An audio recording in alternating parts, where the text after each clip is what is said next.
On Tuesday, AgDay's Michelle Rook is back with more in Markets Now. Grains ending mixed on Tuesday. Ted Seifried, Zaner Ag Hedge, joining us. Corn and wheat futures setting back on Tuesday. Ted, was that the outside market influence or still the hangover from the reports? Yeah, I'm going to say yes, Michelle. I think it was a bit of both, really. Okay. You look at wheat. Wheat didn't have a terribly bad report on Friday, but when the dollar's up, close to 1,000 points, that's going to have an effect on the wheat market. It's going to lean on it. And then you got corn, which was an easy follower, right? I mean, with the report that we had on Friday, not giving us anything bullish in corn. I mean, you had nearly a 10 million metric ton increase in the global corn carryover. Oh my, Michelle. I don't know. Any given reason for corn to be under pressure today, and it was going to do it. And so wheat being under, the dollar being higher, corn's going to follow through the downside. Soybeans were able to hold some marginal gains. Ted, why was that? Was it just because we were anticipating a pretty strong crush figure?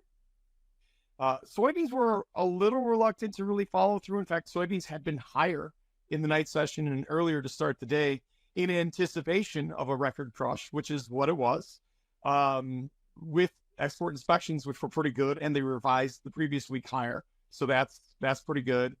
And you've got a farmer agency in Brazil talking about a 135 million metric ton crop compared to where the USDA is at 157. What a big difference that is. But all these things, the market was able to kind of shrug off and close marginally higher on the day. So we made a new low close for corn, but we did hold Friday's lows after the report, which soybeans did the same. But how long do we hold those lows? Yeah, I don't really feel like we're going to hold those lows. I don't really feel like I think today was the attempt to do that. I think by the end of this week, those lows might come under fire. We might be looking at new lows.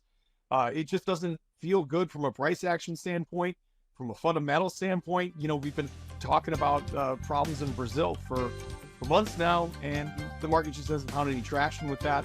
And I think unless China comes in and buys aggressively, we're not going to see that happen. Thanks for joining us at Seifried, Zaner Ag Hedge. We'll have more AgDay coming up.